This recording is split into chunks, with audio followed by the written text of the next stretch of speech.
Ladies and gentlemen, podcasting since 2005. You're listening to Gamertag Radio with your host, podcaster Hall of Famer Danny Pena, the always opinionated Parris Lilly, and from outside of the norm, Peter Toledo. This is Gamertag Radio.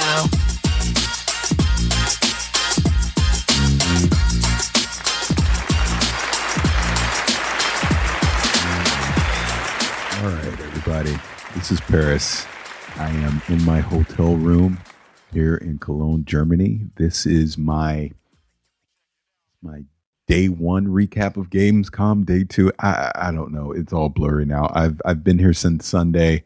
Today is Wednesday. I was doing I think this is the first official day of Gamescom. So I think this is the official day. The day before was the media day, and then I was doing some Gamescom stuff before that. So what I'm going to do is kind of just give you a recap of what's been going on with me so far. And we'll end this with an interview I did today with Aaron Greenberg from Xbox, where we kind of sit back, just talk about the current state of Xbox, where they are, where they're trying to go, all that kind of stuff. You guys know this. We talk with Aaron every year at E3, but this was actually my first opportunity to talk to Aaron one-on-one, and I had to go halfway around the world to do it. So that was pretty cool.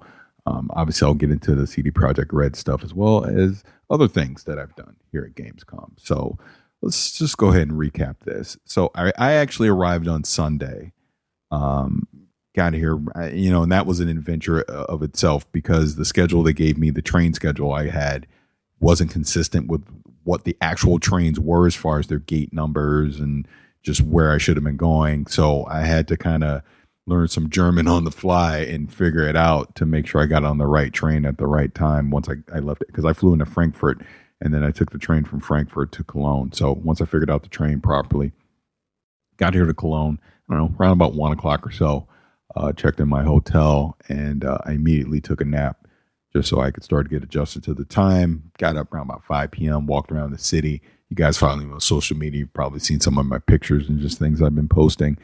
And then, stayed up for a while, went to bed, got up Monday, did some other things that I'll be able to talk about at a later date, which is the real reason why I'm out here at Gamescom.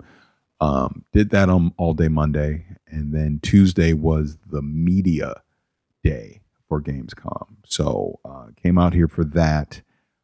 First thing I did, actually, let me backtrack. So I used the public transportation system while I was here to get from my hotel to Gamescom. They had shuttles, but I felt like being adventurous and I wanted to figure it out. So again, learning German on the fly, I figured out the proper tram, trolley station, whatever you want to call it, to go to, got on the right train, and I used that to go over to Gamescom. It was actually, pretty simple to do, really. Wasn't that bad at all. Being able to take from my hotel to Gamescom, got there pretty quick. Once there, just followed the signs to the convention center. And let me tell you, folks, it is huge where we do Gamescom. I'm actually walking around in my hotel right now, if it sounds different, but it's huge. But everything is very well organized and laid out, signs, directions, telling you exactly where to go. So once I was in Gamescom, did the whole registration, got in. I went to the Xbox booth. Xbox had their media showcase that morning. So I went to that, got hands-on with Halo Reach. That was like the first thing I did because I was so excited that Halo Reach was there. And mouse and keyboard. I'm telling you, if you're a Halo fan, if you love Reach, which is one of the best Halo games, it's so good on PC. It looks great, plays great. Going to be so excited for that to come out later this year as part of the Master Chief Collection, which it'll also be on Steam as well, which is pretty cool too. So played that. I then did Gears 5, and I did the Horde mode for Gears 5. And hey, it's Horde mode. I mean, I actually played as Jack, so I was doing kind of a support class as Jack, and you can kind of hijack into some of the Horde when they're coming at you. You can take them out with like a shock thing, which kind of pings your other teammates to go in. You can power up your other teammates, help them out. Like I said, it definitely was a support class, but it was fun. A lot of fun. We did the first 10 waves, got the boss at the end of the 10th wave, took him out, and that was the end of the demo. But I did enjoy it, really enjoyed it. The other highlight from that I think would be of interest to you guys is Project X Cloud. Got hands on with that. It was an Android phone with an Xbox controller connected to it. And I played Ori and the Blind Forest on it. And I'm here to tell you now, as skeptical as I am about all this cloud gaming streaming stuff, because, I had it on live back in the day. If you didn't tell me it was streaming over the cloud, I wouldn't have known. It was seamless. And hey, it's not like this was a first person shooter or anything, where that millisecond of lag could matter. But in a platformer like Ori and the Blind Forest, played great. It was very responsive, no issues at all. It was good. So, hey, and we'll talk about this with Aaron in her interview as well, because I definitely walked away from it impressed. And I definitely think this approach from Microsoft is the right way to do this, where they're not like Stadia saying this is your primary gaming platform. They're saying this is a supplement, and they're even giving you a free tier of it by being able to use your own console. I do think, which I talked to Aaron about, the key is going to be the pricing to the masses that don't own a console, that don't own a PC, that potentially could be interested in doing cloud streaming on their mobile device or like on an iPad or something like that. So that was Xbox. I then just walked around. I just wanted to check out the show floor, because this is before the public comes in. Let me pause on that right now. People were warning me all day on Tuesday that the next day, which is today, when the public comes in, you will not be able to move. It's going to be chaos out there on the public show floor. Be warned, because the way that they handle this is the media, we basically get our own hall, and that's called the business center, and that's where the media can go do all their interviews, their private demos, things like that. And it's it's very reminiscent of E3, like going upstairs to the meeting rooms in that instance. But here, like I said, it's literally its own hall. Like the way it's structured is great, but my God, today I went out on the public show floor and it was like suffocating. There's so many human beings in one spot. It's crazy because that many people, but they have it organized at the same time. It sounds like an oxymoron, but trust me, if you're here and you see the way that they have it structured, the way they have the traffic flows between the halls really works, but it is a lot of people. This is way more than E3. The best analogy I can give, this reminded me of that first day they allowed the public into E3 and it was chaos, right? This is that times 1,000, but it's organized chaos, if that makes sense. So back on track, back to day one on Tuesday. So like I said, I walked around. I wanted to check out the show floor and just kind of see where everything was. Sip of water. And, just went and saw the booth, saw what PlayStation was, Ubisoft as an example, Bethesda, Nintendo, saw the Witcher 3 over there at Nintendo. So that was really cool. They had like Luigi Mansion, other stuff. Stadia has their own booth as well. So I just wanted to walk around, check all that out. But then I knew Bandai Namco had something, and that's where Cyberpunk is, the public booth for Cyberpunk. So I went over there, checked that out. And even on the media day, there was already like a couple-hour wait. So I was so curious to see what it would have been like today. And I'll get to that in just a minute. But talked to some of the guys from CD Projekt Red when I was over there at that time. Went from there, went and checked out the business center, all that. Talked to more guys over at CD Projekt Red when I was there as well. Just, kind of hung out, just saw various other private meeting booths, just so I get the layout and understand how everything was. So that was pretty much my media day at Gamescom.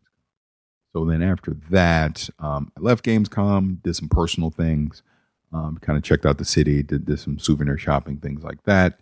And then today, got up again, took public transportation, took the train over to Gamescom. Now the public was there. I've already told you it was complete chaos as far as on the public floor. So I just hung out for the most part in the media, in the business section, in the media hall in Hall 4 the entire time.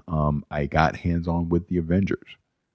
Got hands-on with it, had a presentation with that. Let me tell you right now, the Avengers is a very fun game. I had a lot of fun playing it. It's very reminiscent. It's Crystal Dynamics making it. It was actually the studio head that gave us the presentation, but definitely some Tomb Raider roots in there, just from their legacy of the things that they do. But I also had some Insomniac vibes with Spider-Man in there, just some of the combos and things that you'll be able to pull off. I was able to play as Thor, Iron Man, Captain America, Hulk, and Black Widow, and they all had their own unique traits, and it was fun to play with all of them, to be honest with you. We then got a presentation after that. We kind of just went through the whole demo of it. And then after that, they gave us kind of just a presentation, an overview of what they're attempting to accomplish with the Avengers. And it was good. Like, I truly want to go play this game now. I think it's going to be a lot of fun, especially the online co-op portion, which they weren't getting into here at Gamescom. They'll talk about that more at a later date. But it was clear as day. The way the mission structures are set up, it's kind of an open world environment with these different regions, and you can tackle different missions and objectives, solo with your friends. There's basically gear to find out there. It's almost like Destiny in a way where there's common gear, legendary gear, exotic gear, things like that you can use to upgrade your characters. You unlock new characters and new regions unlock, things like that. So they didn't talk a lot about the co-op stuff, obviously, like I said, at a later date, but you could even tell there's definitely going to be some co-op combo collaboration that you're going to be able to do, things like that.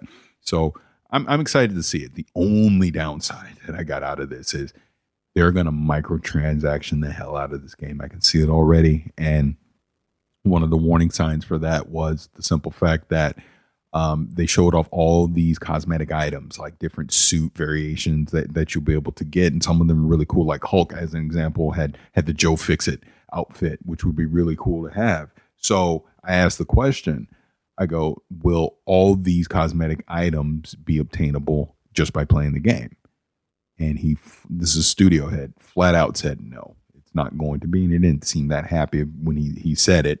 So this might be a decision that's coming above his head, but they're definitely going to take the best of those cosmetic items and they're going to paywall them. They're going to put them behind a pay gate or whatever. And I'm not going to say it's a loot box necessarily, but you will have to purchase these items with your own money to be able to get them, which will be unfortunate. So we'll see. But I'm definitely excited for it to come out in 2020 next year and play it. Like I said, it's shaping up to be a really fun co-op experience. And again, the whole Marvel legacy, that they're going to be able to tap into all those stories and even new things they'll be able to do. And like I said, the whole world will open up. You're going to have all these characters that you're going to unlock. It'll be a lot of fun. So like I said, did the Avengers. Excuse me. I sat in another presentation at Microsoft for Gears 5. It was Horde mode, so it was almost kind of like a recap pretty much from what I got to play the day before. So nothing really new on that. I did, like I said, I got brave and I did go out on the show floor and saw the chaos and immediately ran back into the business room after that. I was like, I can't do this. But one thing I did do early when I first got there was I did check out the Stadia booth. I didn't do hands-on or anything, but they definitely had stations that were there for the public to be able to go hands-on with Stadia. I actually ran into Deej when he was out there on the show floor because Bungie was doing a presentation or like a stage show interview or something like that at the Stadia booth. So I think that's online somewhere so people can probably watch it. I have no idea what they said, but obviously Bungie is a big partner with Stadia, and it's going to be interesting to see what they're going to do. Speaking of Bungie, I'm scheduled to meet with them tomorrow. I'm going to have an interview with them. I actually, off the record, got to talk to some of the people at Bungie the other night, and Shadow keeps shaping up to be something really good. So I'll repeat the stuff that I talked about with them offline on the record on the interview, and we'll have that up probably when I get back home from Gamescom. I don't know if we'll put that out right away. I feel like I'm losing my voice, just a lot of talking, just so many people. And that's the one cool thing. Like, I'm literally here by myself, right? But there's just so many people in the industry I know. And it's just funny, the ones that did not know I was coming out here, they run into me. They're like, wait, you're what? You're here? And I'm like, yep, I'm here. So that was kind of cool as well. So the big main event before we get to the interview with Aaron is I spent most of my afternoon today with CD Projekt Red. And it was cool, man. It was really cool because obviously those two videos went viral. I've got to know a lot of people at that studio now, and just to get the face-to-face with them and actually have a chance to kind of just talk to them one-on-one was pretty awesome just over the last couple days. And I showed up at the booth. They knew who I was right away, had me come in, kind of whole VIP experience. But I got to do the demo again, and it was Miles. Miles did the demo again, and I actually got to talk to Miles yesterday before, so he had already given me the heads up on it. But Miles did the demo again. It's virtually the same as it was at E3, so there's not a lot of difference there from what I saw. But seeing it a second time, I definitely picked up on more things, and I talk about a little bit about that in the interview that I did afterwards with a producer of the game. And the main thing that I took away from the demo is how impressive their classless system is. That you play the game the way you want, right? This isn't Night World is freely accessible to you. You can go off, do whatever you want. There's obviously the story mode in there. There's going to be a ton of side quest things that you're going to be able to do. But you tackle all of those quests and those missions however you want to tackle them. There's no right or wrong answer on how to do it. Just the customizations that you're going to be able to have in there just look very impressive graphically. I mean, RTX. I didn't even talk about the NVIDIA event I went to. I went to NVIDIA event Monday night, and I got to check out some of that. Again, thank you to NVIDIA because they sent me a RTX 2080 card because they definitely want me to start playing games in RTX and checking out that experience, and I'm really looking forward to it. But back to CD Projekt Red. So yeah, like I said, saw that demo. Like I said, I picked up on a couple new things. Just the little attention to detail with a lot of stuff they were doing, like even just the Netrunner stuff that you got to see, and just with the hacking and the Netwire and all that, and even the female V just being the tank. And one question I wanted to ask that I forgot to ask: you see a sequence in the demo where you take out the animals leaders, that big female. I'm forgetting her name. And when you can actually disable her strength out of some more, because you kind of shoot a weak spot that she has on her back. It's like a backpack or something that's fueling her strength. And you take that out, she's no longer able to wield the giant hammer that she has. But you're able to pick it up, but you're also the female V that's super strong. So it makes sense that you're able to pick it up once you defeat her. It's kind of like, kind of the loot drop that you get from her, when you defeat her. And you're able to pick it up as the female V with the melee strength. But my question is, let's say I'm a Netrunner V and I'm not super strong. Am I still able to pick it up? If I am, why? I didn't get to ask that, but if they have that attention to detail in there, that would just be absolutely amazing. So these are kind of the little things that I picked up out of that demo that had me super excited about it. And like I said, I did an interview right after that, with one of the producers of the game. I thought it came out pretty well. I mean, look, I'm just going to be frank with you. We're both kind of tired. It's like, Gamescom can be exhausting. So I didn't 100% get all the information that I wanted out of that interview, but hopefully down the road, I'll be able to snag a few more folks from CD Projekt Red, and we can really deep dive into some conversations on the game. I'll just be frank with you specifically. I want to talk to Paul Sasko, and I want to talk with Miles Toast, either separately or together, because I think both of them can provide some great insight on the game. So I'm really looking forward to that. But so after that, I then sat down with the guys over at GOG Galaxy, and they kind of gave me a preview on someone is calling me from the United States. No, I'm not paying $5,000 a minute. But I got to sit down with the guys over at GOG 2.0, and they're calling me again. That's so weird. All right, sorry. I'm leaving all this in. I'm not editing anything. We're just doing this straight. So, yeah, I sat down with the guys at GOG Galaxy, and they showed me a newer build of 2.0, and it really was more of not to show me, hey, here's the new stuff they got. They just kind of wanted my feedback. Hey, here's what we're working on. What do you think of it? Gave my opinion. I'm really liking some of the stuff they got in there, and then they were asking my opinion on new features they could put in as well, and things like as a content creator, how I can use GOG to kind of better interact with my audience. So I gave them a few suggestions. I'm not going to give them away on here because if they don't use them, I don't want to set any kind of expectations or anything. But I gave a few suggestions on what I think they could do to help me as a content creator better engage with my audience, as far as just the games that I'm playing, the achievements that I'm getting, things like that. They were showing off some of, because, GOG 2.0 is going to be open source. They were showing off some of the community integrated features that potentially could be in the final version of the game as well, or the client as well. So I'm impressed with it. The one thing I will say feedback I gave them is they got to get rid of the duplicates of games. So if I own the same game on 4 different platforms, don't show me that icon 4 times. Instead,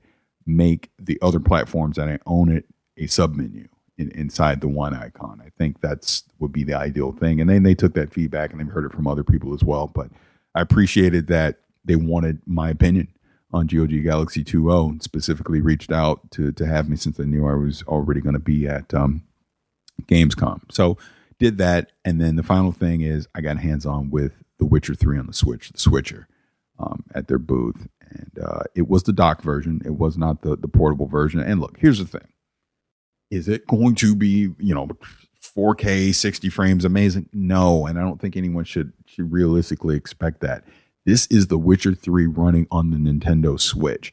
The beauty of this is not to play it in dock mode at home, unless you've never played The Witcher, right? But is to be able to have The Witcher with you wherever you go. In dock mode, it's at 720p, and I know it has dynamic resolution. I believe undocked is 540.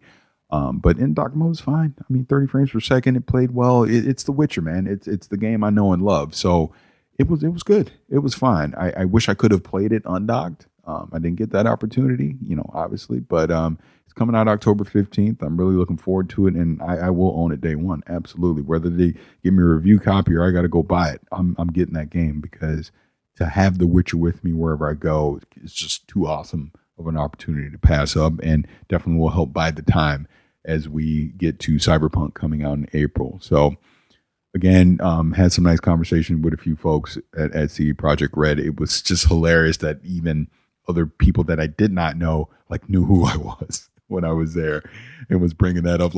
Even the producer I talked to, at some point I said something right before we recorded, and he goes, "Oh yeah, I know who you are. I wasn't going to say it because I didn't want to be wrong, but I know who you are. I seen the video." It's hilarious. But I appreciate those guys. I appreciate all the hospitality they showed me today at the booth. It's truly appreciated. And for the most part, that has been my Gamescom so far. Like I said, I got one more day. I'm seeing a few more games tomorrow. Like I mentioned, Destiny 2 Shadowkeep is one of them, along with a couple others, a couple more interviews as well. So we'll be bringing all that to you at a later date. But to wrap this one up, I'm going to now lead into an interview I did with Aaron Greenberg from Xbox here in Cologne, Germany at Gamescom.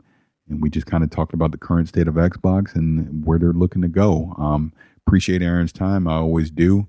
I truly appreciate the fact that, they want to hear the good and the bad when it comes to Xbox, especially the bad, because that's how they get better, right? That's the one thing about Xbox. They've made their mistakes, but I really like the course correction they've been doing the last few years. And we talk about that with Aaron. So without further ado, let's go into the interview with Aaron Greenberg. You're listening to Gamertag Radio.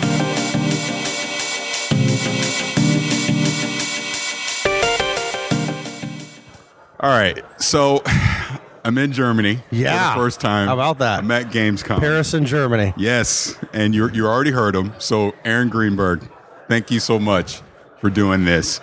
What is your exact title? Because every time you say it, I always forget. That's all good. So no worries. What's the official title I'm the at Xbox? General Manager of Xbox Games Marketing. Okay. Yeah.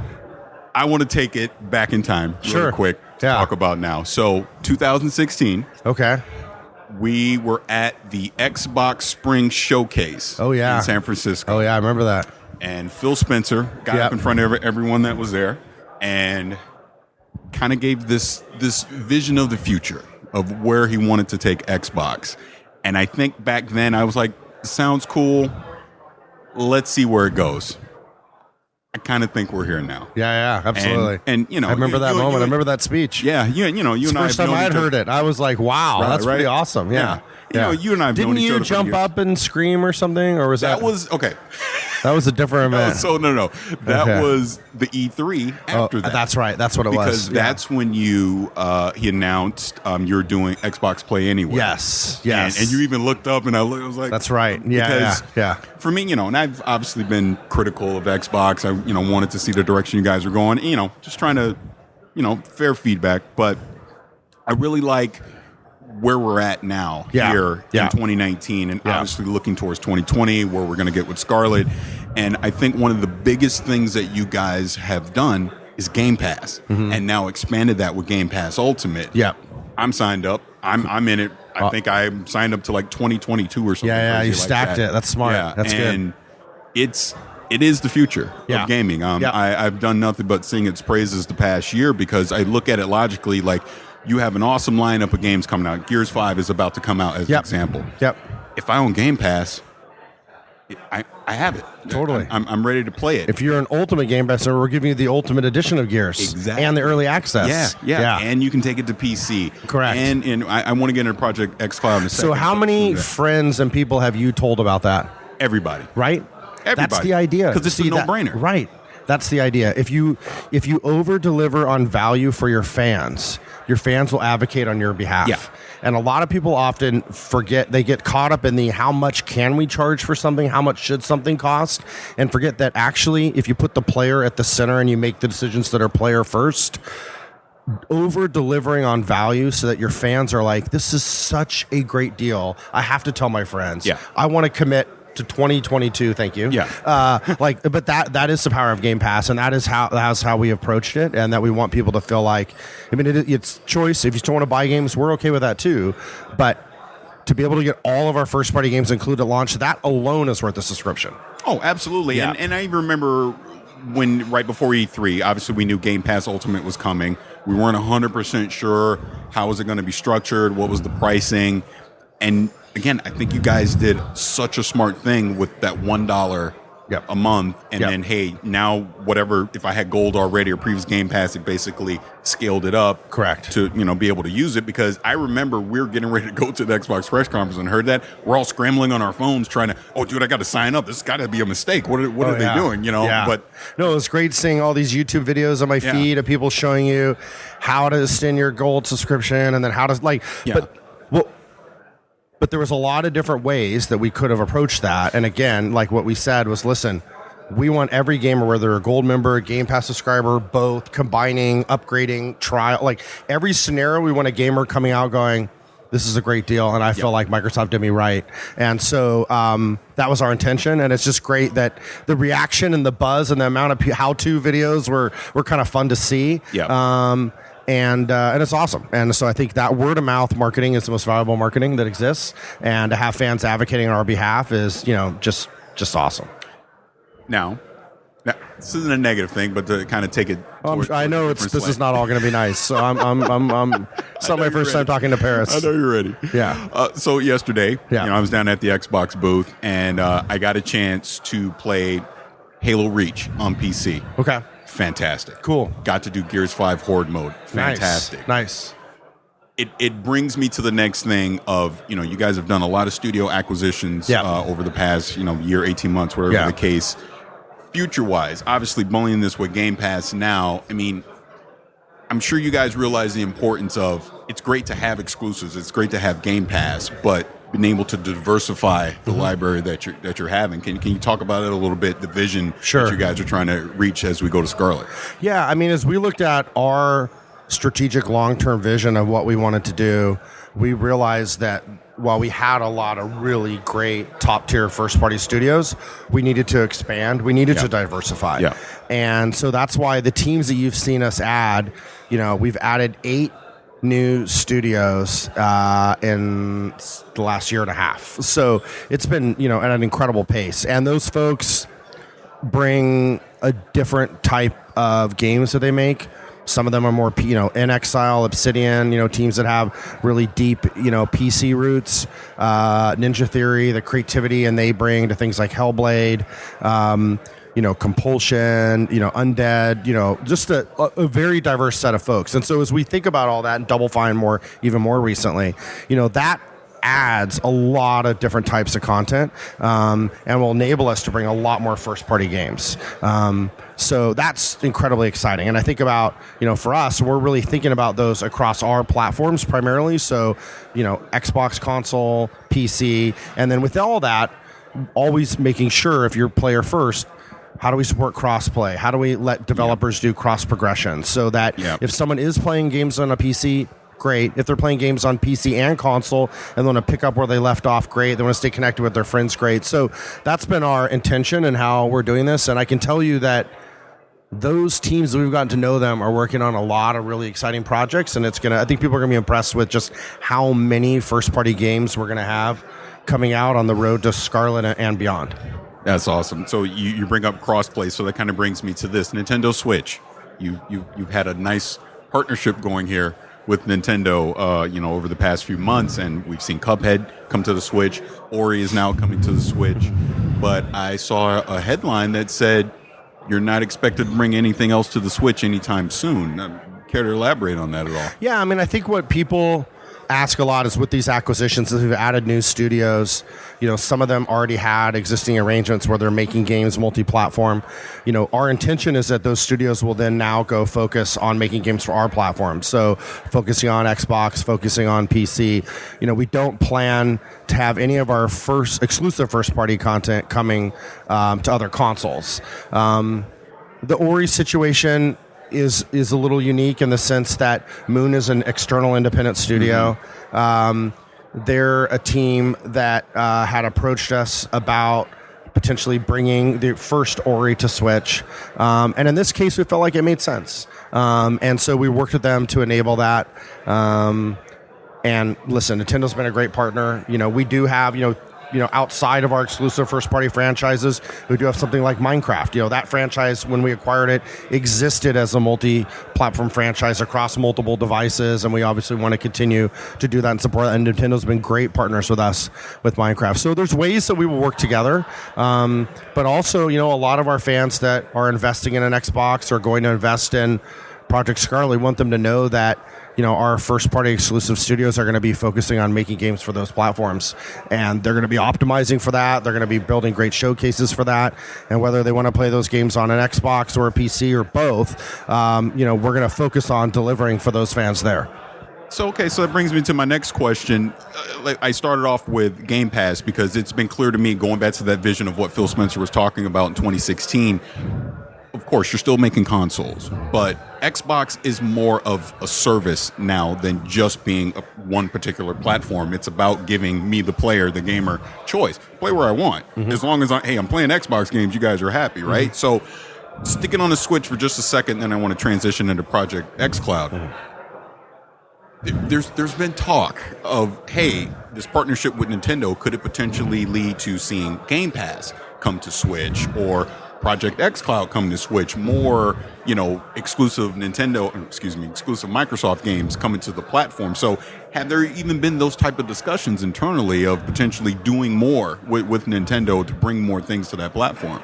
Yeah, we have a great relationship with Nintendo. They're actually right down the street from us. And so we meet with them on a regular basis on a number of things. I think there are times where it makes sense for us to collaborate on things. They had come to us about putting Banjo in Super Smash, and we're happy to enable that. And so I think we have a unique relationship with them. I think it's hard to say what the future will hold, but I think the first party studios are going to focus on our platforms. And I think in the case of Ori, I think people can kind of understand why that makes sense and why an independent external studio like Moon would want to be able to do that with the first Ori. And it's great. We make more fans for Ori, and it's, I think, Nintendo's been good partners with us as well. I don't know. I mean, do you think of the Switch as a console? I was a skeptic of the Switch. I seem to be skeptical about everything at first, but it really won me over, and I truly see the value in it. And it's having, like The Witcher is here right now. You take The Witcher wherever you want to go. Yeah. That's amazing. Yeah. So thinking of it on the lines of being able to take Halo with me anywhere I go and play it sounds like an amazing thing to do. But that actually leads me right into my next question. Project xCloud. I got to play it because I didn't get to play it at E3, so I played it here. I was very impressed. I really was. I was like, okay, because I did on live back in the day. I've done PlayStation now, things like that. So I'm like, it'll have some lag. But playing it here on the show floor, if you didn't tell me that I was streaming it over the cloud, I wouldn't have known. That's how responsive it was. Yeah. And it really opened up, the thought process of what the potential of this could be, because I love that you're not selling this as the primary way I'm playing a game. You're basically saying, hey, this is a supplement to your primary gaming experience. Take it on the go, do whatever you want. So along those lines, questions that I have about it, you're going to start testing it in October. And it was mentioned at E3, we're going to be able to take our own Xbox at home and turn that into our own cloud service. So can you kind of elaborate on a little bit as far as the testing goes? Is it going to be widespread in October, or is it still going to be like a limited selective beta, things like that? Sure. Yeah. Well, it's great that you got to get hands-on. That was our intention of, we had it at E3, we have it here. I mean, the beauty of us being part of Microsoft is we're able to build all this on the Azure infrastructure, the largest cloud infrastructure in the world. So we can bring this around the world and show that what a great experience it is, a low latency experience, and that was that. What you described is exactly what we designed and optimized for, was that you could not actually tell the difference. And we've had all kinds of journalists come and unplug things and replug things, and every scenario. Yeah. Stephen Totillo from Kotaku is funny to see his experience at E3, and like people are like, there's no smoking, there's no tricks here. Like this is actually running, it's hitting local servers, and it's incredible how well it works. And I think that gives people a sense of like the possibility of streaming and the capabilities there. I think for me, I get excited about two things. So one is, if you're a console gamer, you've invested in an Xbox and you have this library of games, being able to enable you to stream those games from your home console to your mobile device, your entire library for free, is a huge benefit. We have this great collection of games. We have multiple generations of games, thousands of games available that you can largely play in your living room when you're connected. But what if you want to keep playing those games on the go with touch or even with a controller? We're going to enable you to do that. Then there's another set of customers that maybe don't have a high-end PC, don't have an Xbox console. There's 2 billion of these people around the world. We can actually literally take a console, put it on a rack in a server, and basically allow you to play an Xbox console game with xCloud, which is what you just experienced, that is running on a server rack, an Xbox console that's been reconfigured to be on a server rack, and do that as a low latency experience to reach potentially 2 billion gamers around the world. And so that's pretty cool to be able to say, hey, you've never played Halo, maybe you've never played Forza, you've never played some of our iconic franchises or some of our partner titles. You'll be able to get console quality games on a mobile device, anywhere. And so the power of that, I think, is really exciting. And while the mobile industry is great and there's a lot of fun games I play on my mobile phone, like to play some core games on my phone, play console quality games, I think that's a big unlock. So, and then through all that, it's like, how do we allow people to stay connected so that I'm still able to connect with my community, to play games across platforms? That is also allowing people to not be restricted to the people they can play with, depending on what store they might have bought a game from. If they're playing on their console, if they're playing on their PC, if they're playing on their mobile device, to allow that community to stay connected is something that hasn't existed either. So that's kind of our vision. And we are, to answer your specific question, North America, Europe, and Asia trials this holiday. And we'll go from there. Okay. Now, and obviously you've not talked about pricing on this, because you bring up the thing about the 2 billion people that don't own an Xbox or PC right now. And my one thing about this, fine, I can use my own Xbox. I'll be able to do it as a supplement. But to me, it seems the pricing is going to be very critical to get that casual person that would only stream it on their game, because in my mind, I don't know if I can invest in purchasing a retail game and it's not tangible in some way, where it's digitally downloaded on my hard drive or something like that is just literally sitting in the cloud. So I don't know if you had any thoughts or things you wanted to say on that as far as pricing it out towards the mass market. Yeah, I think we're still thinking about that. I think it's too early to tell. I mean, I think the nice thing is that with the other parts of our business, we've built at scale Xbox Gamepass now across PC and console, so largest subscription service. We're giving people a lot of choice in how they want to acquire content. Mm-hmm. So I think we have a lot of tools to kind of work with, but we'll see. I mean, we're really focused on building the tech out. Right. And I think what you've seen from us is that we really do try to focus on over-delivering on value for gamers. I think an example of that is the home console streaming, enabling all that for free to mobile devices. Really do. And we have to build a lot of infrastructure to do that, but it just gives you more value from the investments you've made in your Xbox games, your Xbox content. So I'm excited, and when we're ready, we'll share more. Okay. I don't know how much time we have left, so a couple more things I wanted to bring up. Minecraft. Yeah, I was at the RTX event earlier this week, and they were talking about that Minecraft is getting RTX, and it seems like you guys are really starting to do more with that franchise. I don't know if you had any thoughts on that. I mean, Minecraft's had just an incredible resurgence. It's been really fun to watch. The team has done great work on the product, and they've really, focused on a lot. Major new content updates has brought a lot of people into the franchise, and it's growing in every way. It's growing on console. It's growing on PC. It's growing. People are streaming the game more. And I think what we're seeing is even 10 years in, there's nothing quite like Minecraft, and it's so unique. And the possibilities and the growth of the franchise are just incredible. We're seeing a lot of international growth in a lot of markets, a lot of growth in Latin America. China has been a huge boom for us. Japan right now is seeing a lot of growth for Minecraft. So in a lot of places you wouldn't expect. Russia been a top, like we look at like not just people that are playing, but how much are people watching YouTube videos or other things. A lot of growth. So just it's very, very different than maybe like traditional Xbox business. So it's been really kind of fun. And then all that is before we're seeing record engagement on the franchise overall than it's ever in the 10-year history. And then that's before Minecraft Dungeons, before Minecraft Earth. And so that's really exciting. And what we learned from the fans is that they really love Minecraft. They want us to innovate that.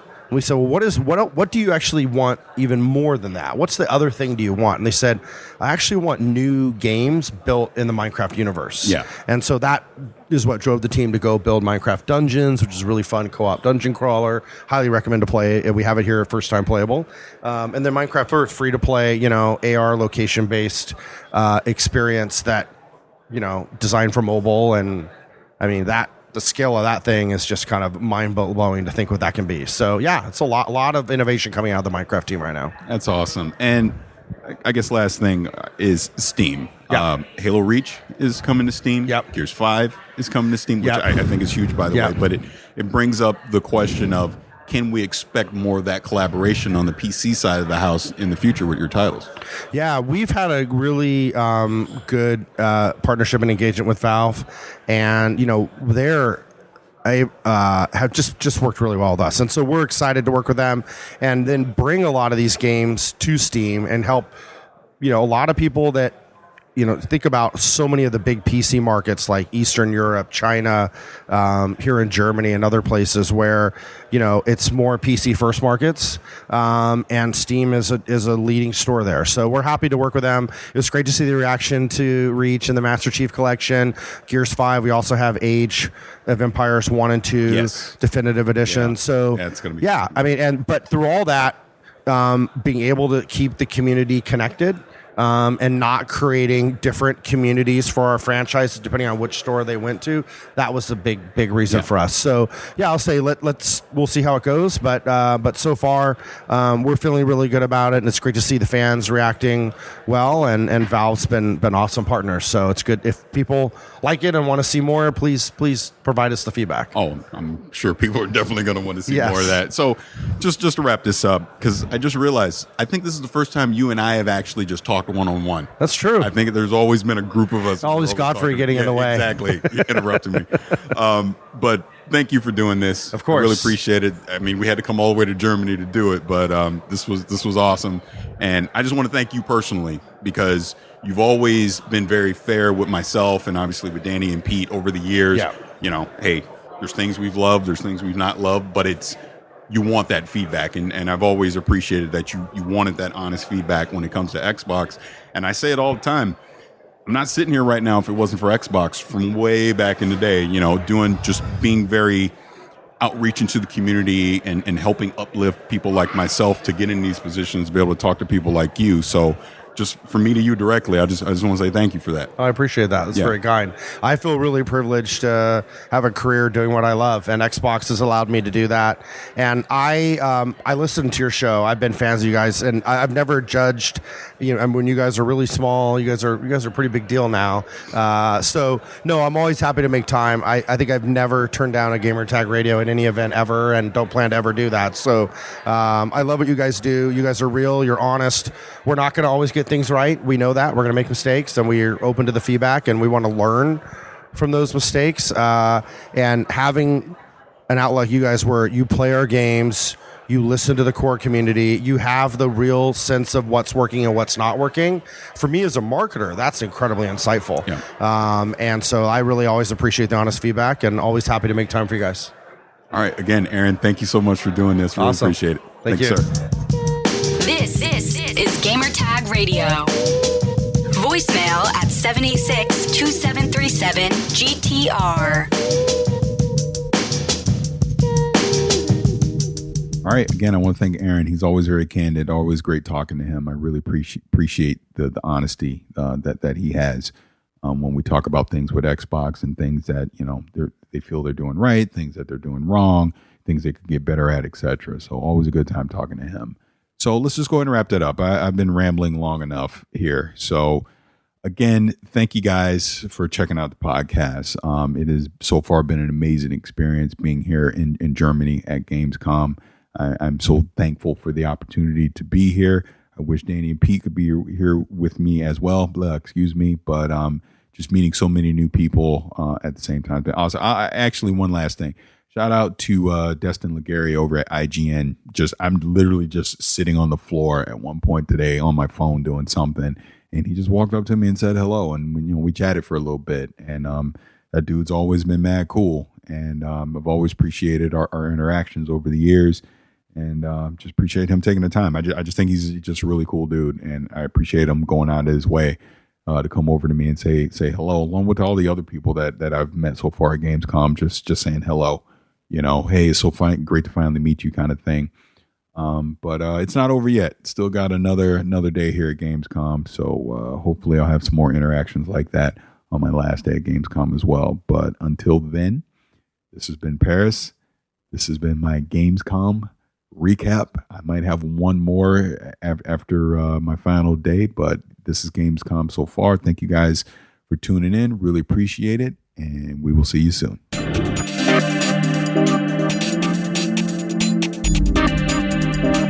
Thanks for listening to Gamertag Radio. Be sure to like us on Facebook and follow us on Twitter.